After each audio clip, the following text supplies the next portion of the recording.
During his travels, Borchardt heard rumors of a mysterious ancient city known as Petra. Petra, a city carved, not built, into desert cliffs. For centuries, explorers called it the rose-red city half as old as time. But today, artificial intelligence has peeled back the desert sands and reconstructed what Petra really looked like at its height. Petra was a large city of 30 to 50,000 people that was thriving between about 500 BC and about 500 AD. And the result? It's not the romantic lost city we imagined. The AI uncovered engineering secrets, vanished technologies, and eerie warnings hidden in stone. Could Petra's grandeur have masked something far darker? And why did such brilliance vanish into dust? The city carved from living rock. When most people imagine ancient cities, they picture bricks stacked into walls, columns hauled upright, or blocks dragged into place. Petra was different. It wasn't built, it was carved. Rising out of the cliffs of southern Jordan, its tombs, temples, and theaters weren't assembled from quarried stone, but sculpted directly from the mountains themselves. Petra lies in the modern state of Jordan, in a region of mountains and deserts, about 50 miles north of the Gulf of Aqaba. Imagine walking through a desert canyon for nearly a mile, only to emerge and see a 127-foot-tall temple facade, not freestanding, but cut like a massive sculpture into a vertical wall of sandstone. This was Petra's secret, a city born from living rock. To the Nabateans, the nomadic desert tribe who transformed Petra into a metropolis, stone wasn't just material, it was destiny. Yet the Nabateans are never mentioned in the Bible to bring us the story of this mysterious and intriguing people. They shaped more than 800 monumental facades across the cliffs, each blending Greco-Roman grandeur with their own desert ingenuity. Columns, capitals, statues, and pediments weren't placed piece by piece. They were hewn out of the cliff face in one continuous act of creation. Every feature was carved top-down, beginning with the urns and pediments high above, before workers descended, leaving behind finished facades as smooth and precise as anything in Rome or Athens. Before the treasury, Petra's most famous monument, one is left in awe at attempting this kind of audacity. The columns tower about twice as loftily as those of Mount Rushmore, soaring 80 feet high, intricately crowned with carvings of mythological beings.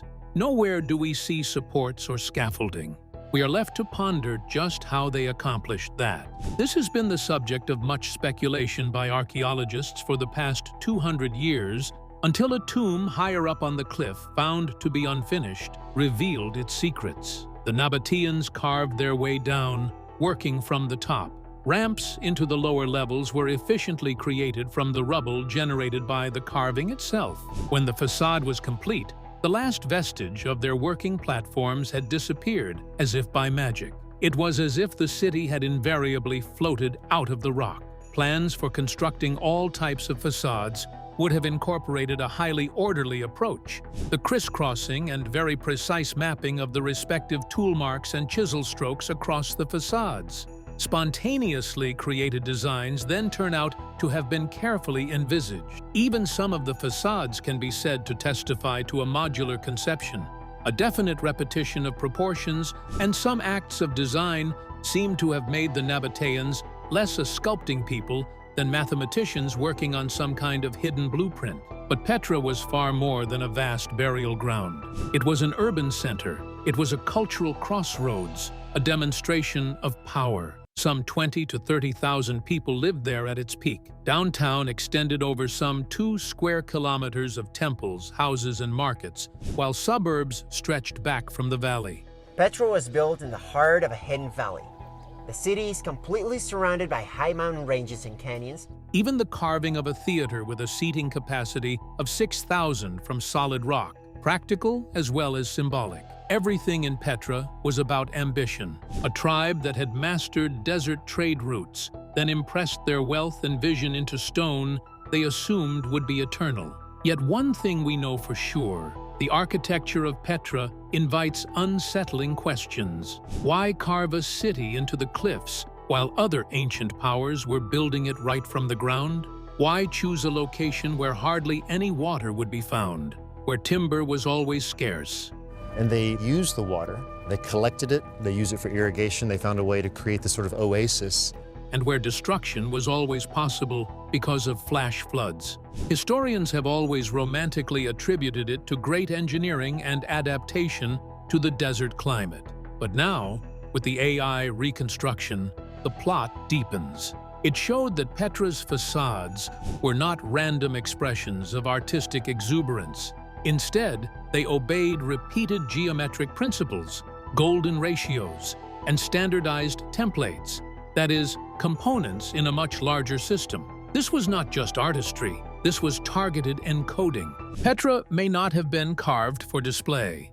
Mostly, it was carved to symbolize and possibly embody hidden knowledge. Even the very stone that gave Petra so much grandeur may have also been thought of as a medium that formed knowledge exceeding mere ornamentation. Could the sandstone carvings we know as facades and tombs have some types of built-in systems that communicate mathematical formulas, proportions, and alignments that are unseen by the unaided eye but become evident on mapping the data? But to understand Petra's AI secrets, you first have to grasp the impossible feat that allowed it to even exist. Water in the desert. The oasis that shouldn't exist. If Petra's architecture defied logic, its very existence in the desert should have been impossible. Nestled in one of the driest places on Earth, the city sprawled across barren cliffs where rainfall barely registered a few inches each year. And yet, at its peak, Petra thrived with a population of 20,000 to 30,000 people, a metropolis bustling with markets, temples, and travelers. Which is part of Petra. And here we have a 15-plus mile-long city. The question haunted archaeologists for generations. How could such a city exist in a place where water was almost non-existent? For the Nabateans, survival began with mastery of water. They weren't just stone carvers, they were hydro-engineers on a level the ancient world had rarely seen. Across Petra's valley, archaeologists discovered a staggering network. 36 dams to tame flash floods, more than 100 cisterns and reservoirs, and 125 miles of pipelines carved into rock. Springs, rainfall, and runoff were captured, funneled, stored, and distributed across the city with such precision that Petra didn't just survive, it flourished. AI reconstructions revealed that this system wasn't cobbled together piecemeal over centuries. Instead, it followed a single master plan, as if the city's waterworks had been designed in advance and executed with astonishing foresight. Centered on this system was Ain Musa, or Spring of Moses, a water source situated about 5 miles distant from Petra. Ancient water channels brought their flow through narrow grooves carved into the canyon walls, built with such accuracy that they avoided leakages and pressure breaks. Modeling the slope of the pipelines with AI indicated that they were inclined at an angle of about 4 degrees, which happens to be the angle modern-day engineers would prescribe for good water flow. The Nabateans had advanced hydraulic principles thousands of years prior to their recording by Western science. Into Petra there is a water channel. Water is absolutely crucial and important. However, water in Petra was not just a source for functional purposes. It was considered a spectacle. According to archaeologists, there were ornamental fountains, flowing canals, and even a huge garden pool complex, almost the size of an Olympic swimming pool. Imagine trudging through a scorching desert, only to enter cities where glistening pools and fountains spray into the air, and then lush greenery cultivated in a place where almost nothing should grow. This was not just clever engineering, it was ostentatious consumption, laying bare the riches and dominion. AI analysis of Petra's urban layout also showed that water features were purposefully laid to impress visitors and further enhance the city's image as an oasis of power. Yet, with his works, Petra's water system also entailed some amount of risk. Flash floods threatened to invade the narrow Sikh Canyon, the very entrance into the city, with lethal intensity. The Nabateans constructed at least 5 dams and even cut lateral 140-foot-long cuts in rock to change river channels to channel floodwaters away from their monuments. All of these reconstructions suggest that hundreds of flood simulations on computer-aided notes indicated the success of the project for many centuries.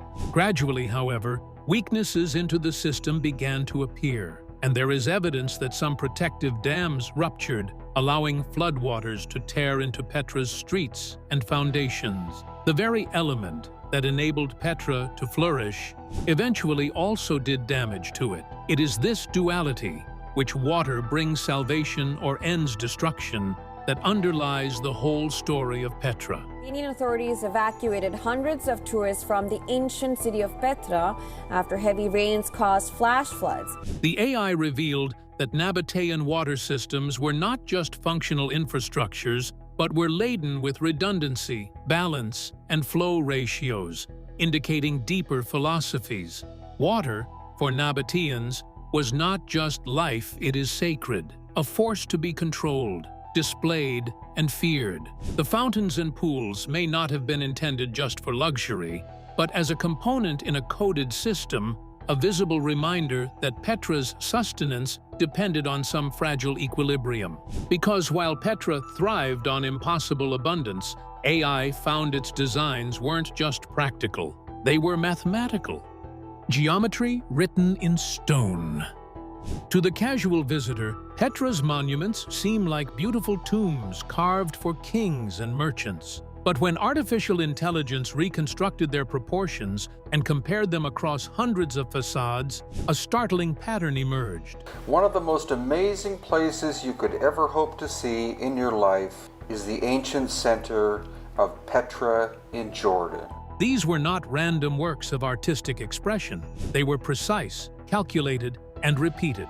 Geometry etched into stone with an almost obsessive consistency. Take the treasury, the most iconic structure in Petra. To the naked eye, its columns, pediments, and statues appear ornamental, blending Greek and Roman influences with Nabatean flair. But AI modeling revealed that its dimensions conform to the golden ratio, the mathematical constant of 1.1618, long celebrated as the measure of harmony and beauty. Doorways, column spacing, and facade widths all fell into this ratio with uncanny precision, and the treasury was not an exception. AI scans across Petra uncovered this same mathematical rhythm embedded in multiple tombs, suggesting a shared blueprint that guided the city's master builders.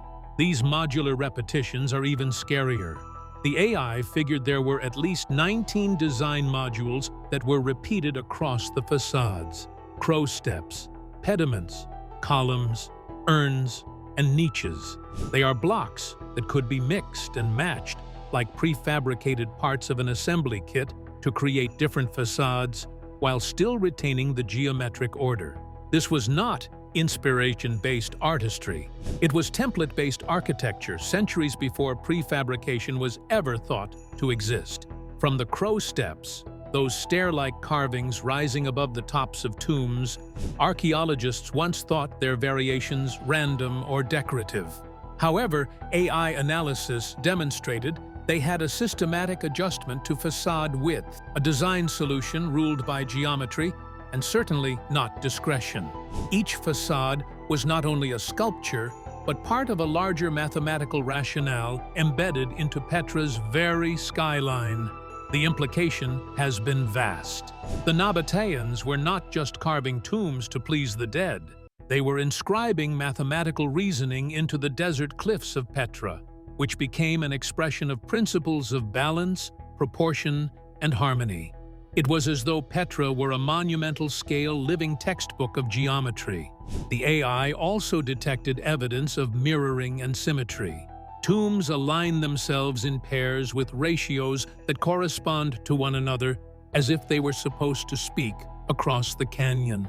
Ratios within facades even repeated themselves at intervals between structures, such that the entire urban plan of Petra might have been involved in such a scheme.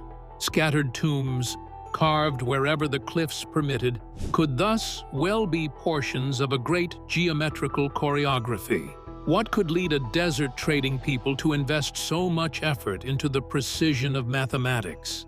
The influence of the culture may have had a role. The Nabateans were in trade with Greece, Rome, Egypt, and Mesopotamia, cities all fascinated by sacred geometry. The second and much more exciting possibility, geometry was not just an aesthetic thing, but could have been functional. Ratios and orientations might contain information that would turn Petra's facades into an extensive system of symbolic communication.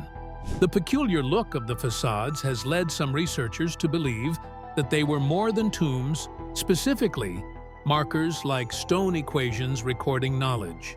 The repeating golden ratio, for instance, may not only denote beauty, but also encode a reference to cosmic order. AI analysis has already verified that the geometry of Petra conforms not only with mathematics, but with astronomy. If the city was male, with words that interceded from earth to the sky, what had formerly appeared ornamental embellishments now looks more like a language about to be translated with the help of machines. A language not written in ink, but stone itself. But geometry wasn't Petra's only secret. The AI found alignments that tied its stones to the stars, and that changed everything. A city aligned with the heavens. If Petra's geometry revealed a hidden order, the AI uncovered something even more haunting. That order was not confined to mathematics. It reached upward into the sky.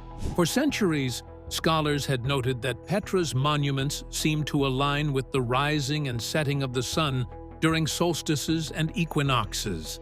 But when AI reconstructed the site in 3 dimensions, modeling light, shadow, and celestial motion across the centuries, it revealed alignments far more intricate than anyone expected.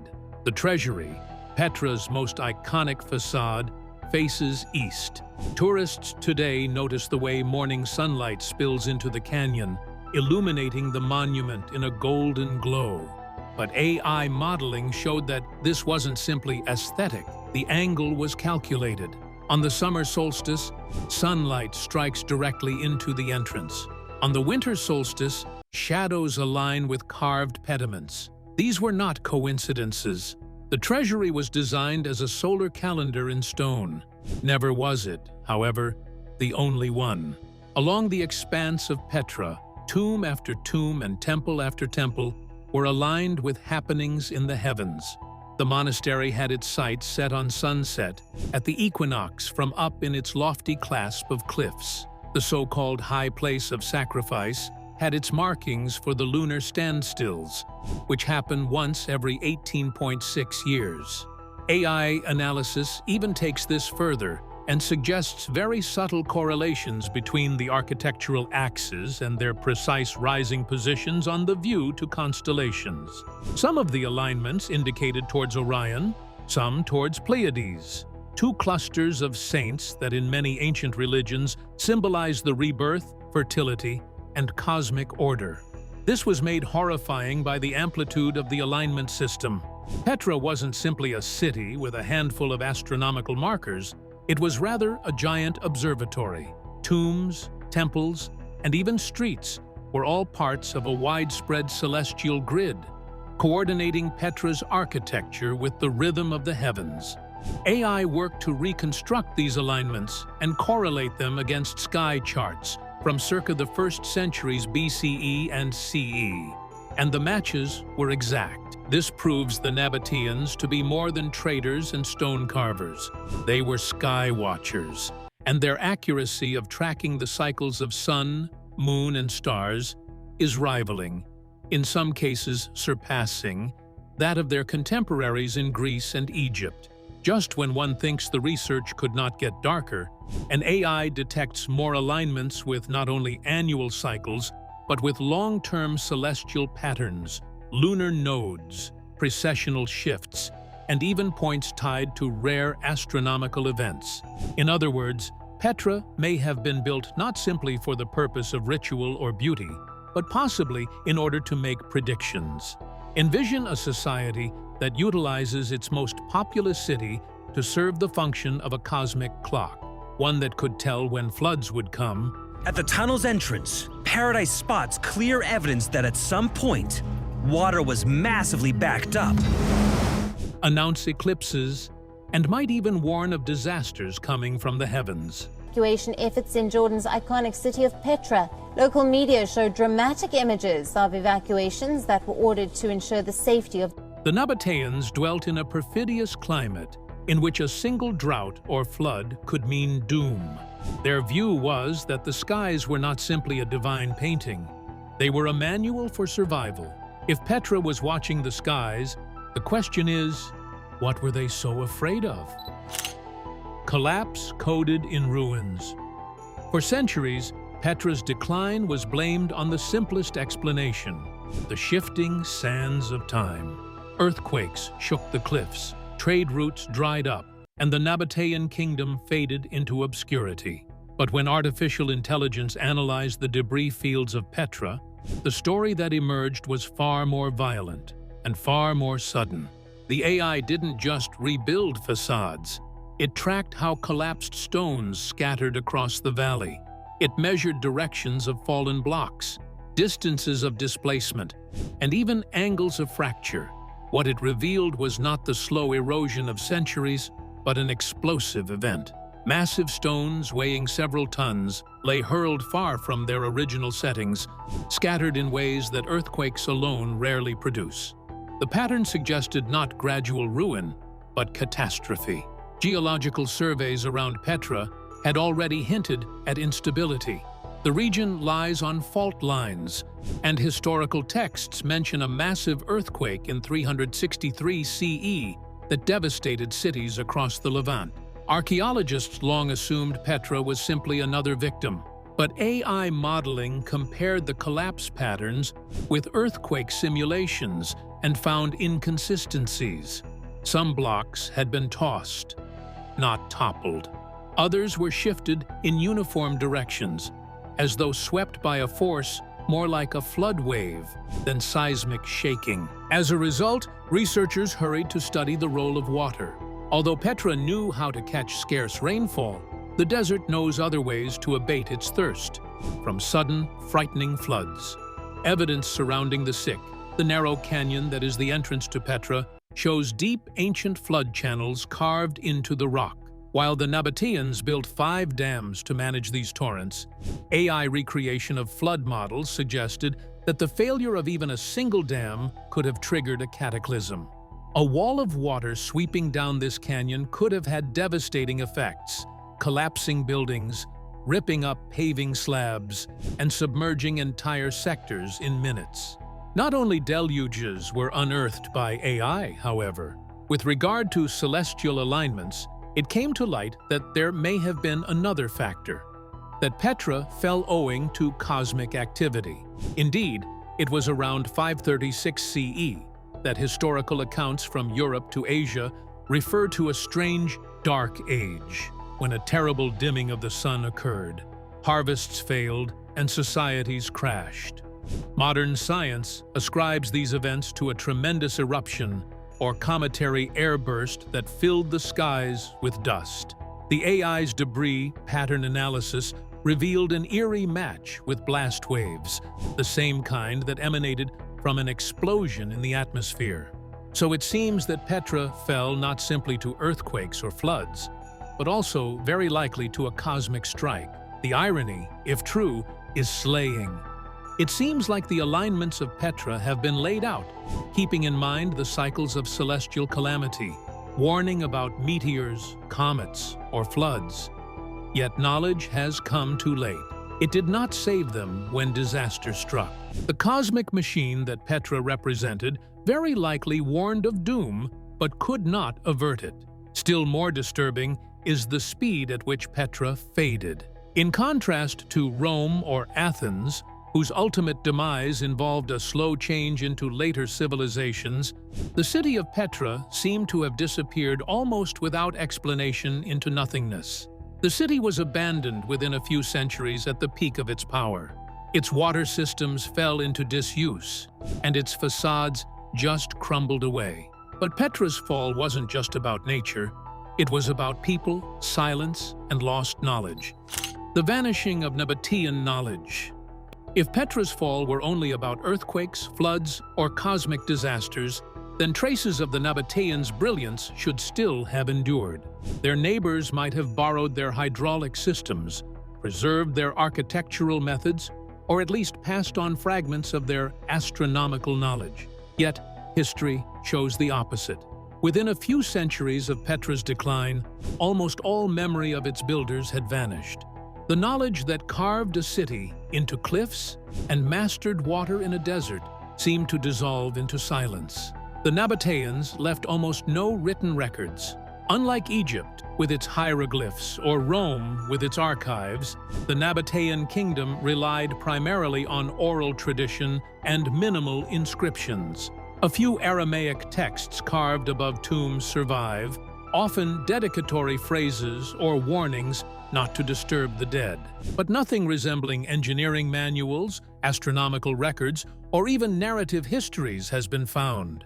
It is as if an entire civilization chose to encode its wisdom, not in paper or parchment, but in stone. And when the stone was broken, the knowledge shattered with it. It was the analysis done by AI that underscored this fragility.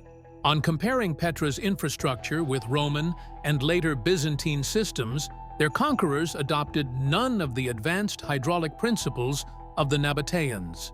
Agreed, their 4-degree pipeline slopes, their precision cistern placements, their modular architectural templates, all this simply disappeared. The year 106 CE saw the annexation of Nabatea by Rome, but rather than preserving the genius of Petra, Rome relegated the city to the status of a provincial outpost. The moment trade routes shifted and the city lost its significance, the scientific heritage became neglected and then faded into oblivion.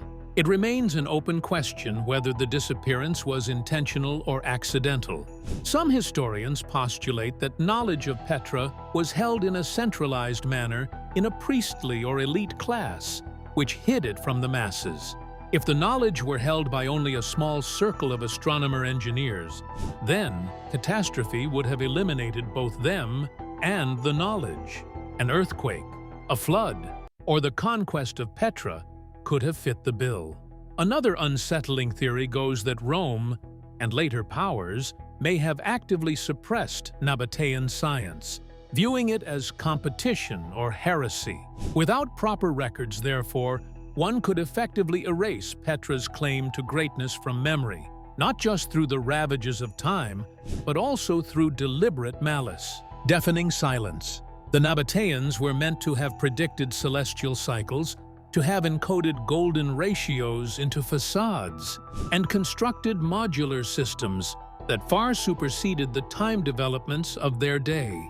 And yet, they have left no record of such secrets. The AI reconstruction clarified the greatness of advancement residing in Petra, but illustrated how little link lay between the Nabateans and the civilizations thereafter. What ought to have revolutionized the ancient world simply dissipated into a gorge of forgotten stone.